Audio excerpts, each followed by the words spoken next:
The Bible is the most historically reliable document from the ancient world. You've heard something like that, right?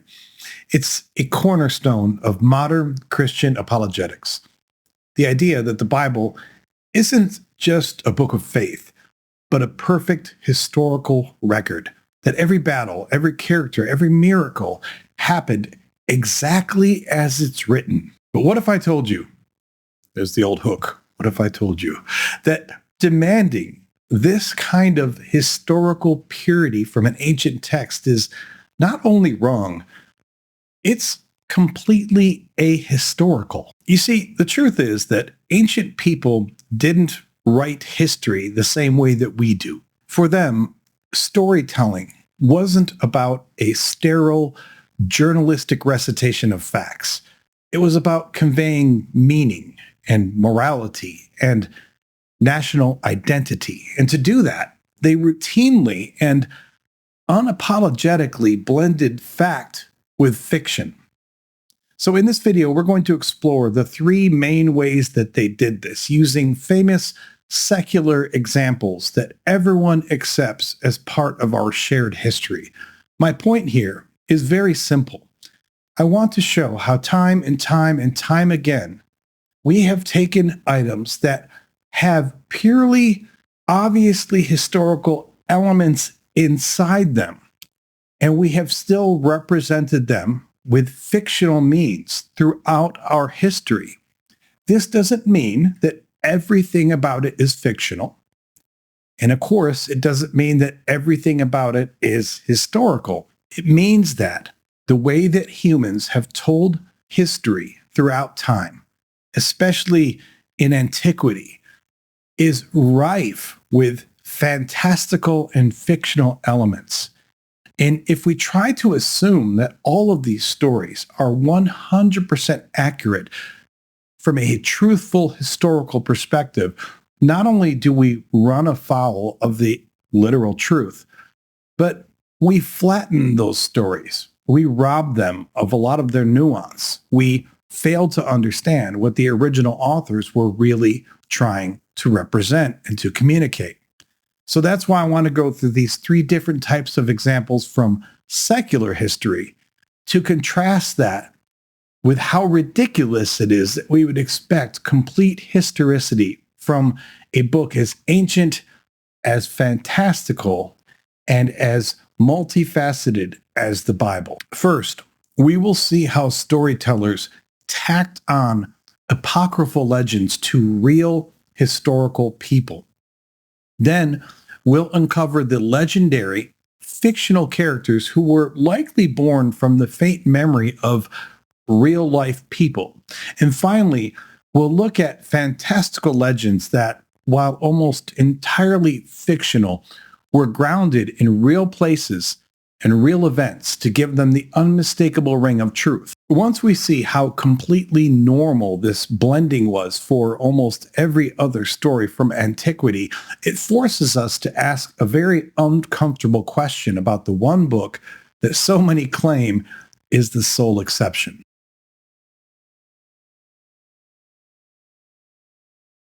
Okay, so first up, real people and the fake stories that make them famous.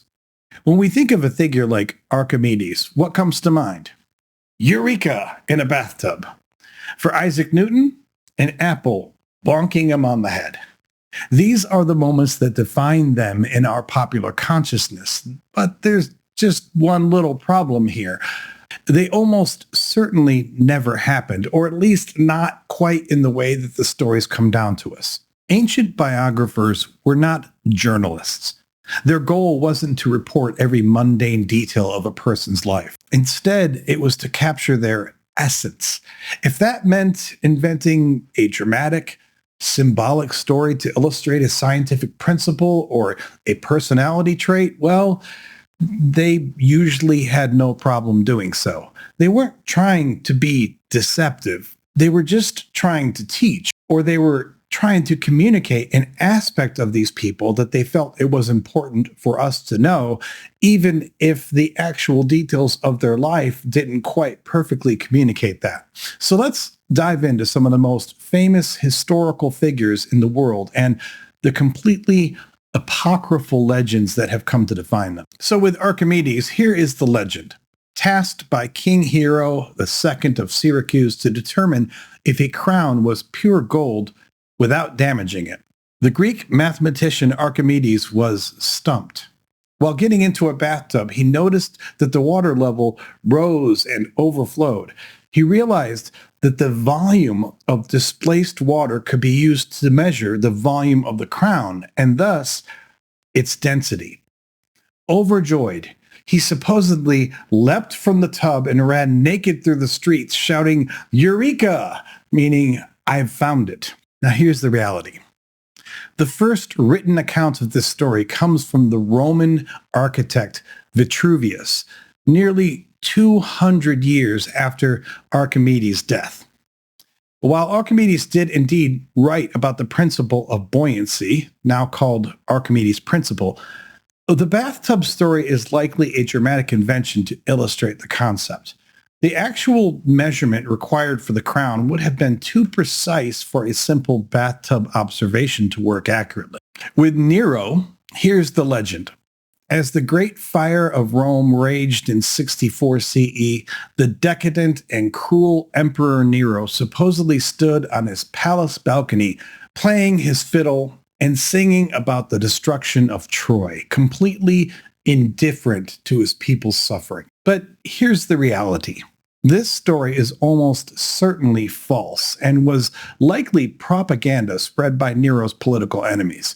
According to the far more reliable historian Tacitus, Nero was not even in Rome when the fire broke out. He was at his villa in Antium. Upon hearing the news, he rushed back to the city and organized relief efforts, using his own funds to provide food and shelter for the displaced. Furthermore, the fiddle had not been invented yet. If he played any instrument at all, it probably would have been a kithara or a lyre. So let's talk about the legend of Caligula. The mad Roman emperor Caligula was said to have loved his favorite horse, Incititus, so much that he gave him a marble stable, a jeweled collar, and an entourage of servants. The ultimate act of insanity was his plan to appoint the horse as a consul, one of the highest political offices in Rome. But here's the reality. This story comes from the historian Suetonius, who wrote decades after Caligula's reign and was known for embellishing his accounts with scandalous gossip. Most modern historians believe that Caligula's gesture was not an act of madness, but a calculated political satire. By suggesting that his horse could perform the duties of a consul, he was showing his utter contempt for the Roman Senate, implying that its members were as useless as an animal. It was a dark, theatrical joke, but probably not a serious proposal. Many of us have heard the legend of Alexander the Great, specifically with the Gordian knot. Arriving at the Phrygian capital of Gordium, Alexander the Great was shown an ancient ox cart tied with an intricate Gordian knot. An oracle had decreed that whoever could untie the knot would become the ruler of all Asia. After struggling with it briefly, Alexander declared, "It makes no difference how they are loosed," drew his sword and sliced the knot in half. Here's the reality. This famous story, a metaphor for solving a complex problem with bold, simple action, is not mentioned by the most reliable contemporary sources on Alexander's life. It first appears in the writings of historians a few centuries later. While it's possible that it happened, it has all the hallmarks of a legend created after the fact to reinforce the image of Alexander as a decisive, destiny-driven leader. So let's look at the legend of Diogenes the Cynic. The philosopher Diogenes rejected all social conventions and lived a life of extreme simplicity. The most famous images associated with him are that he lived in a large ceramic jar or barrel in the marketplace of Athens, and that he would walk through the city in broad daylight holding a lit lantern, claiming he was looking for an honest man. But here's the reality.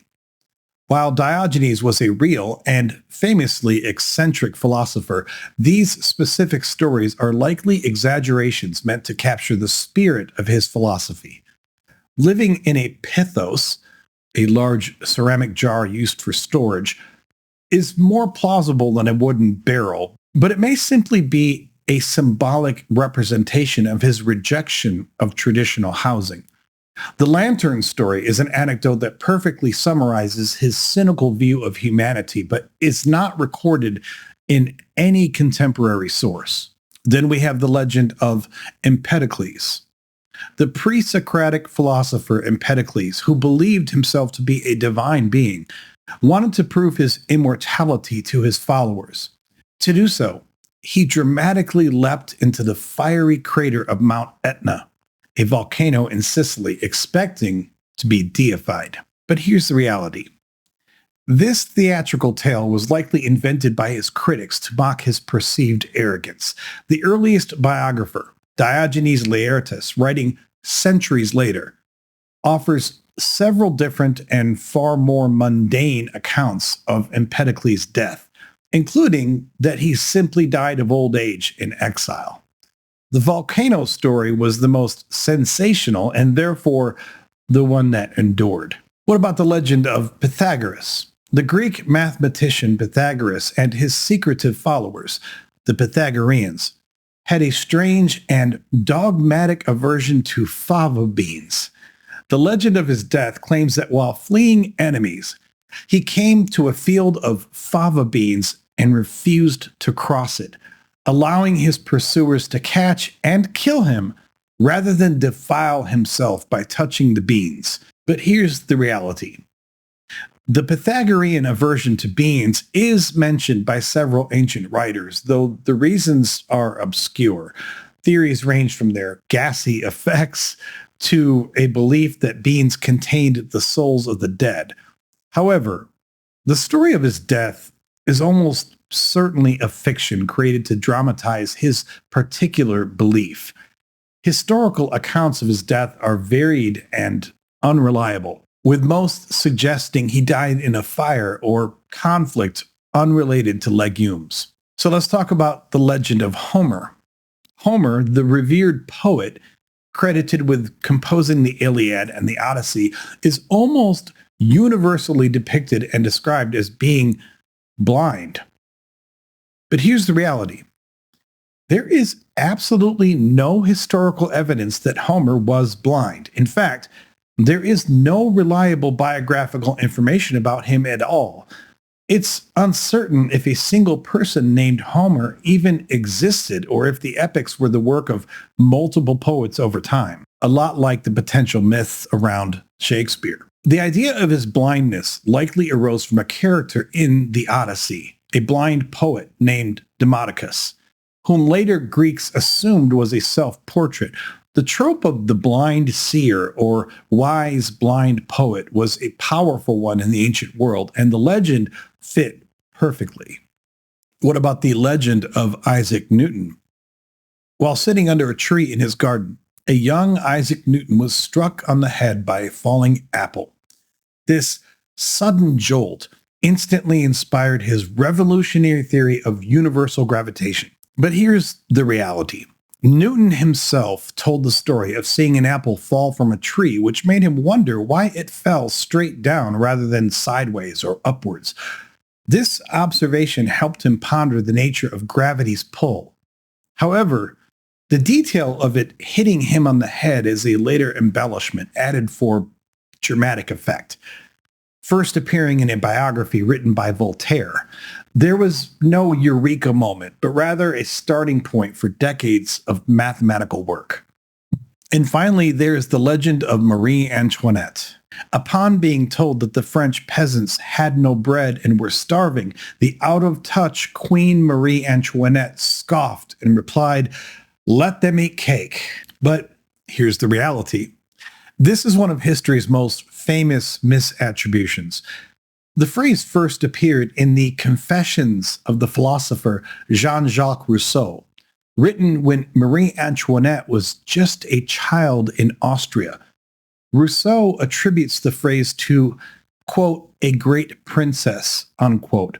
But it was likely a well-known, pre-existing anecdote used to illustrate the callousness of the aristocracy. The quote was weaponized by anti-royalist revolutionaries to cement the queen's image as a decadent foreigner who was completely detached from the suffering of her people.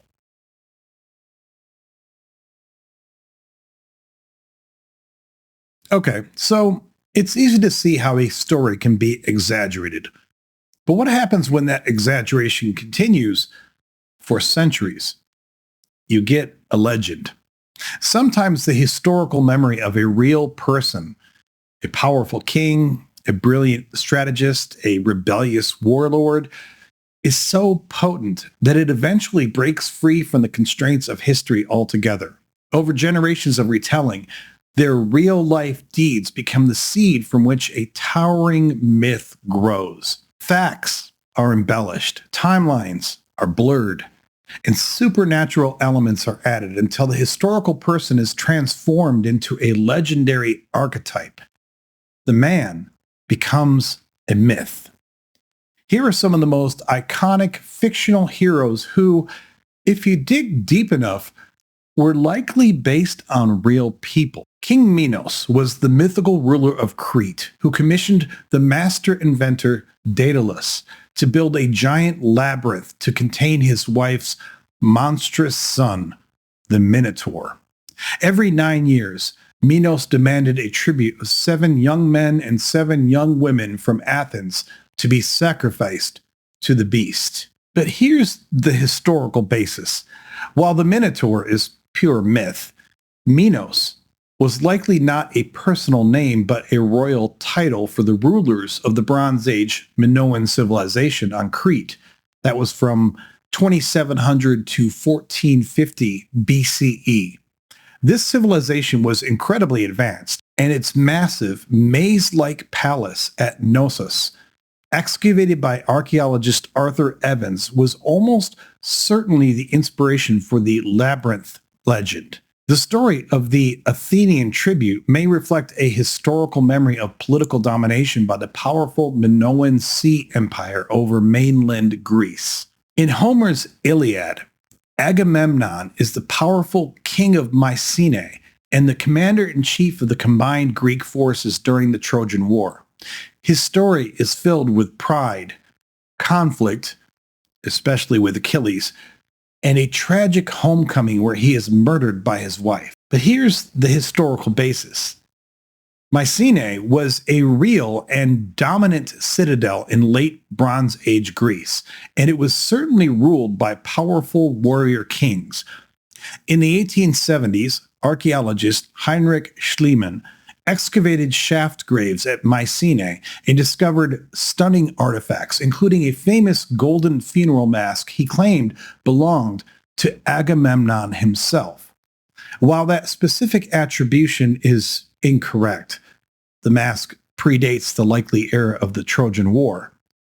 The discoveries proved that wealthy, powerful kings like the legendary Agamemnon did indeed rule from Mycenae, lending a core of truth to the epic tales. As a reward from the god Dionysus, King Midas of Phrygia wished that everything he touched would turn to gold.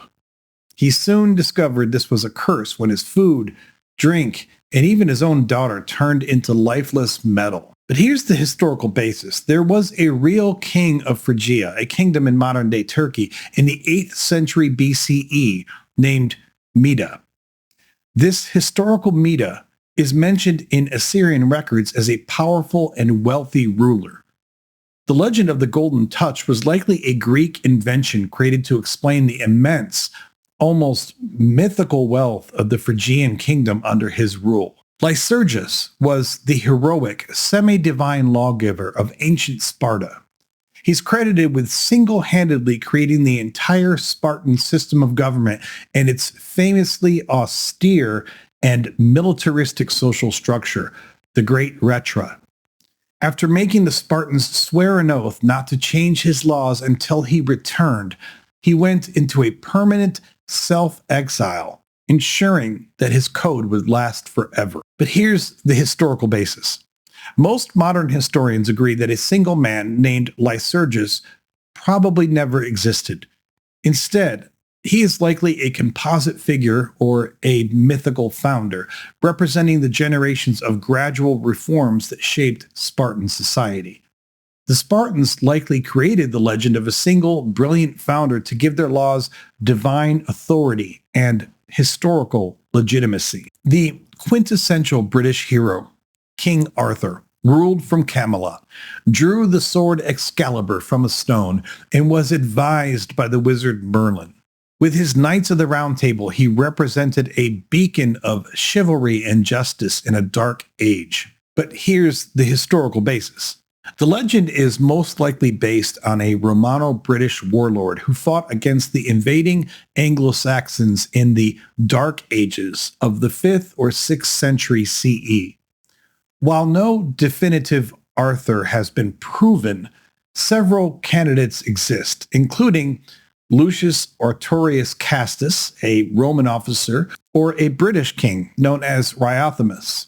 These were real leaders whose defensive campaigns may have been the historical seed that grew over centuries into the grand romantic legend of King Arthur. The legend of Merlin is of the wise and powerful wizard who orchestrated Arthur's birth, served as his chief advisor, and was a master of magic and prophecy. But here's the historical basis.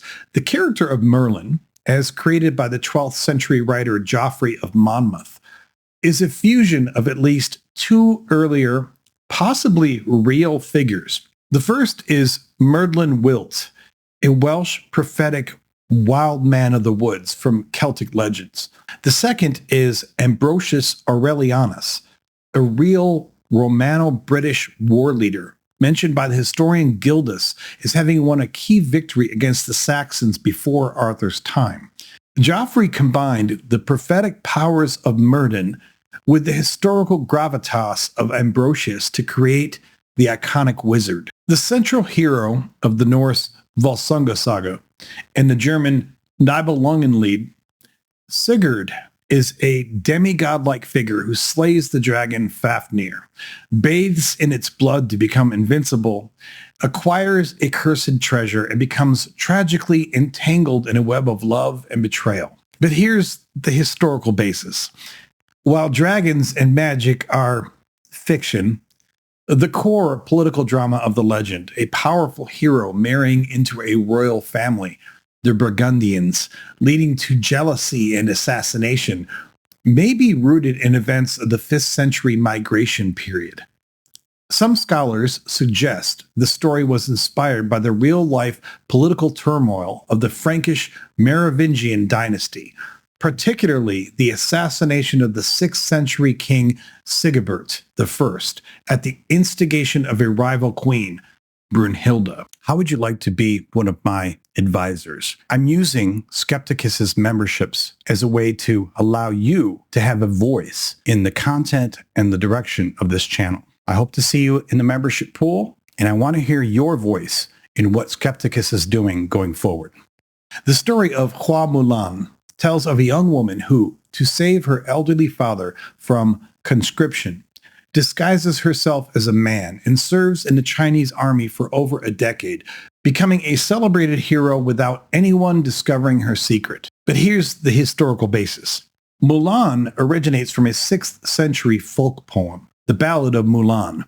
While there is no historical evidence that a specific woman named Hua Mulan ever existed, the story is not entirely implausible. There are documented cases of women participating in combat throughout Chinese history, and the ballad's details about warfare and nomadic threats reflect the historical reality of the time. Mulan is best understood as an archetypal figure representing filial piety and courage, possibly inspired by the collective memory of real women who defied traditional roles. A peerless warrior known for his unwavering loyalty and righteousness, Guan Yu is a central hero in the epic novel Romance of the Three Kingdoms. After his death, he was steadily elevated in status, eventually becoming a Taoist deity and the Chinese god of war. But here's the historical basis. Guan Yu was a real historical general who lived from 160 to 220 CE. He was a key figure in the establishment of the state of Shuhuan during the Three Kingdoms period. While he was indeed a capable and respected military leader, the novel and subsequent folklore massively exaggerated his abilities, turning him into an invincible demigod who could slay thousands. His story is a prime example of a real person being transformed into a full-blown god through centuries of storytelling. The famous outlaw of Sherwood Forest, Robin Hood, was a heroic archer who, along with his merry men, stole from the corrupt rich to give to the impoverished poor. But here's the historical basis. There was no single Robin Hood, but the legend is almost certainly based on the real-world conditions of 13th and 14th century England. Robahad, or Robert Hood, appears in legal records from the period as a common alias for criminals and outlaws. The legend is likely a composite of the stories of numerous real bandits and peasant rebels who resisted the harsh rule of feudal lords and corrupt sheriffs.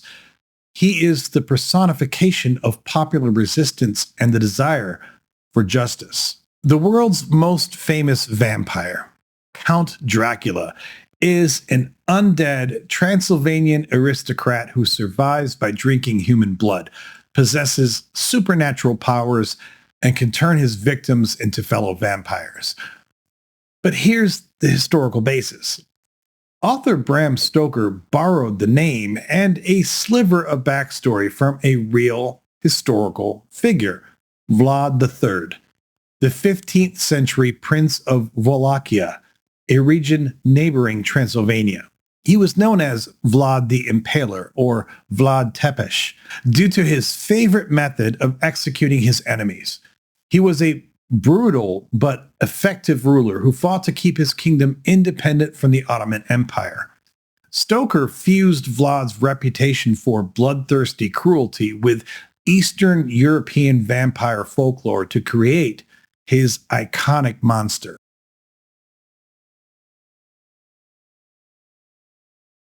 The most effective fiction always keeps one foot planted firmly in the real world. A storyteller who wants to craft a powerful national myth or explain a local tragedy doesn't just invent everything from thin air. They do something much smarter.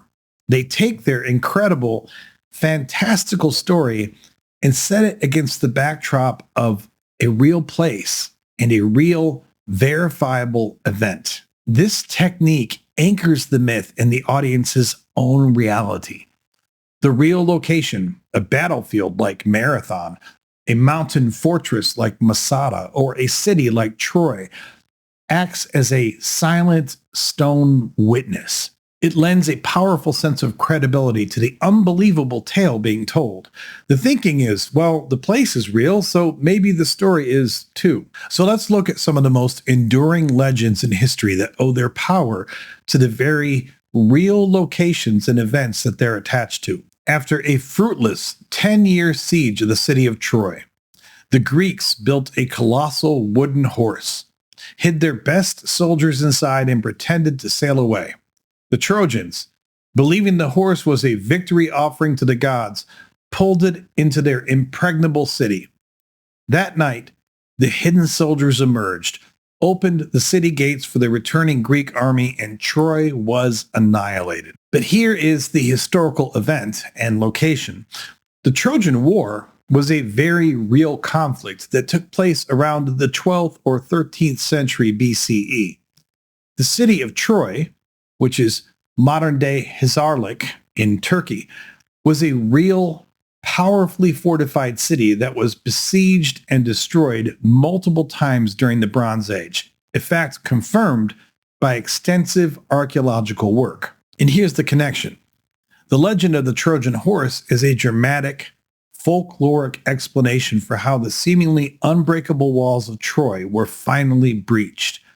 While the 10-year siege was a real historical event, The horse itself is almost certainly a myth, possibly a poetic metaphor for a new type of siege engine, an earthquake that damaged the walls, or a clever ruse that did not involve a literal animal effigy. At the narrow coastal pass of Thermopylae, a tiny force of just 300 elite Spartan warriors, led by King Leonidas, held off the entire million-man army of the Persian Emperor Xerxes for 3 days. They fought to the last man in a historic sacrifice for the freedom of Greece. Now here's the historical event and location. The Battle of Thermopylae in 480 BCE was a real battle during the Second Persian invasion of Greece. A small, allied Greek force did hold the real pass of Thermopylae against a vastly larger Persian army to delay its advance. And here's the connection. The legend is a dramatic simplification and exaggeration of the real event. While King Leonidas and his 300 Spartans were indeed the core of the defense, and their bravery was legendary even in their own time, they were not alone. There were several thousand other Greek soldiers from different city-states fighting alongside them, including 700 Thespians, no, I don't mean theater people, who famously stayed and died with the Spartans. The legend focuses exclusively on the Spartans to create a more powerful and focused narrative of heroism, using a real battle as its stage. Following the Athenian victory over the Persians at the Battle of Marathon in 490 BCE, a messenger named Pheidippides ran the approximately 26 miles from the battlefield to Athens. Upon arriving, he gasped, "Rejoice, we conquer," and then dropped dead from exhaustion. But here's the historical event and location. The Battle of Marathon was a real and hugely significant military victory for Athens. The battlefield at Marathon and the city of Athens are, of course, real locations. And here's the connection. This specific legend is a fabrication that combines elements of different stories centuries after the fact. The contemporary historian Herodotus tells a different tale. A messenger named Pheidippides ran from Athens to Sparta before the battle to request aid, a much longer journey of about 150 miles. The dramatic story of the run from Marathon to Athens with the famous last words was invented by later Roman-era writers like Plutarch to create a poetic and tragic bookend to a famous historical victory. The twin brothers, Romulus and Remus, demigods cast adrift on the Tiber River as infants, were rescued and nursed by a she-wolf. As adults, they decided to build a city on the Palatine Hill. After a dispute, Romulus killed his brother and founded the city of Rome in 753 BCE, naming it after himself. So here's the historical event and location. The city of Rome did not appear in a single day. It developed organically over centuries during the Italian Iron Age from a cluster of small pastoral settlements on the 7 hills of Rome overlooking the Tiber River. And here's the connection. The legend is a foundational myth created to give a city that had a mundane, gradual origin a definitive, dramatic, and divinely ordained birthday. It uses the real geography of the Palatine Hill and the Tiber River as the setting for a mythological story that provided the Romans with a heroic and memorable origin. At the conclusion of the First Jewish-Roman War in 73 CE, the last stronghold of Jewish Sicarii rebels and their families, located on the mountain fortress of Masada, was besieged by the Roman army.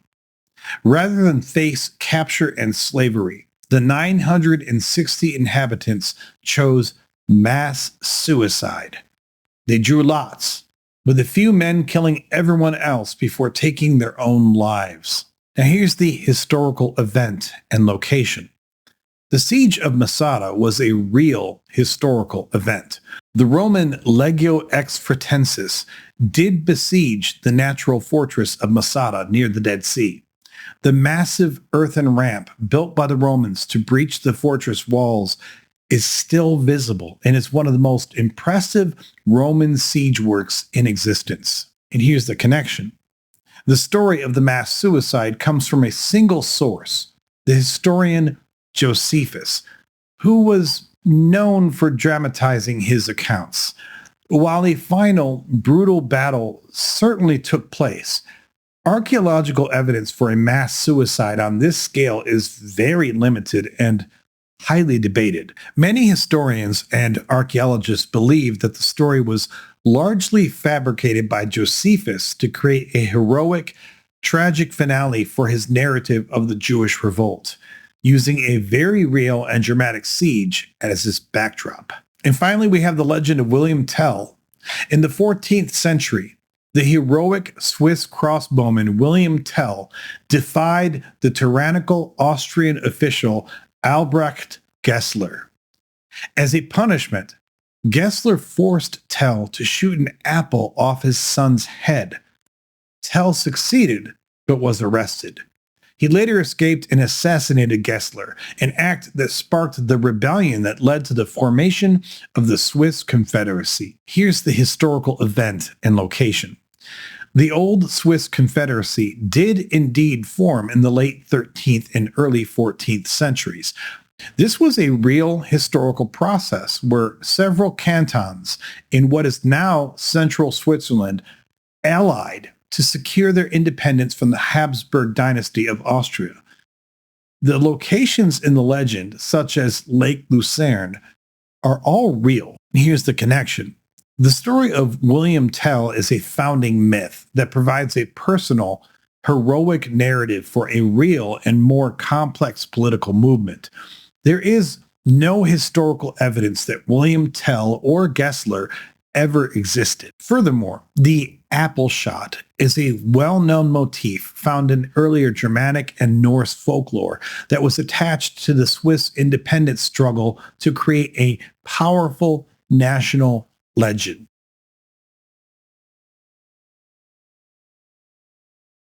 So let's recap. We've seen how ancient storytellers routinely attached fictional anecdotes to real people like Nero and Archimedes just to make a point. We've seen how they spun legendary heroes like King Arthur and Robin Hood from the faint collective memory of real warlords and rebels. And we've seen how they created epic foundational myths like the Trojan horse to provide a dramatic explanation for the very real destruction of a very real city. In every single one of these secular cases, historians, scholars, and you at home have no problem accepting this blend of fact and fiction. We understand that this is how ancient people told stories. It's the historical and literary norm. It's not the exception. It's the rule. And yet, when it comes to the Bible, millions of Christians demand a special, miraculous exception. Suddenly, this one book, and it's not really one book because it's dozens of books pasted together, but they suddenly demand that this one book, a book with talking snakes, global floods, suns standing still in the sky, and zombies rising from their graves to wander around Jerusalem. This book is supposed to be read as perfect, literal, inerrant history. The overwhelming evidence from all of antiquity shows us how our ancestors told their greatest stories. They mixed myth with reality to create meaning. The question isn't whether the biblical authors did this too. The evidence is clear that they did. The real question is, why are so many modern people so afraid to admit it? In conclusion, I want to make something very crystal clear. I did not make this video to tell you, Christians, that your whole book is a lie.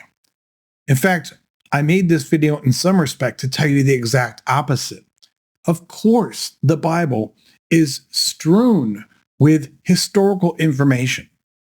But to take that fact, the fact that it has historical data in it, and to extrapolate that into this requirement that it is the perfect representation of history, not only is patently ridiculous, but it goes against the storytelling traditions of every culture that has existed up until a few hundred years ago.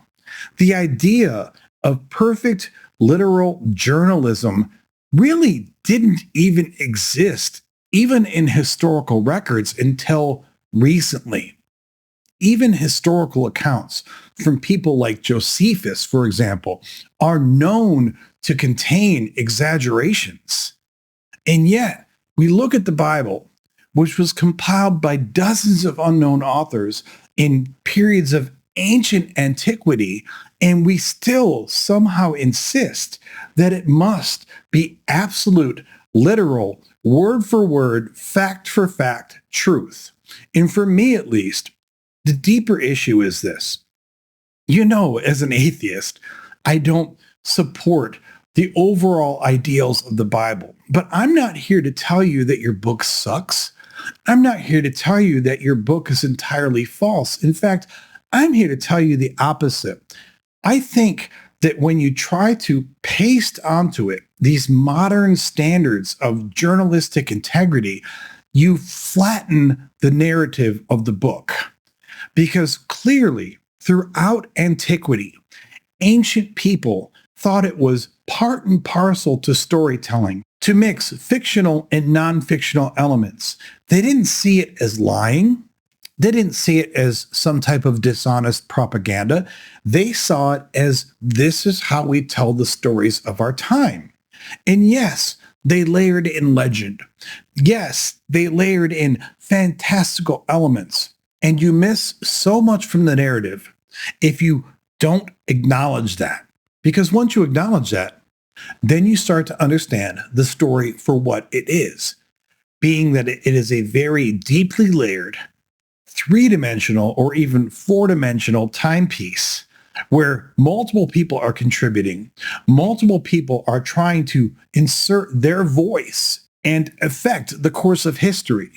And the more you accept that, the more that you realize that when you're reading the text, the more you can actually draw deeper meaning, more rich, textured, layered meaning from the text than just trying to look at it from this stupid, mindless perspective like it has to mean exactly what the words say they mean.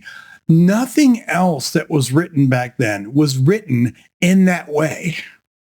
Everything else written back then had layers and layers of meaning to it. And yet, when we look at the Bible, so many times we want to flatten it into this boring, two-dimensional landscape that offers no ability for interpretation or reading what the original authors were intending. And you miss so much of the richness of the text and the layers of the societal commentary when you flatten it down to such a boring level. Thank you for joining me here again on another one of my episodes of Cynical Sermons. If you still want to take every word of the Bible as literal truth with no room for interpretation, then I guess I'd be shocked if you're still watching at this point in the video. But as you've seen, this is not uncommon for ancient texts.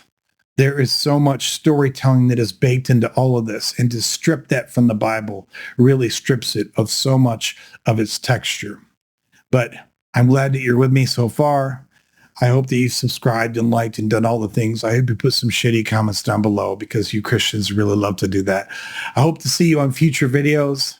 Until I do, lo, I say unto you, stay skeptical.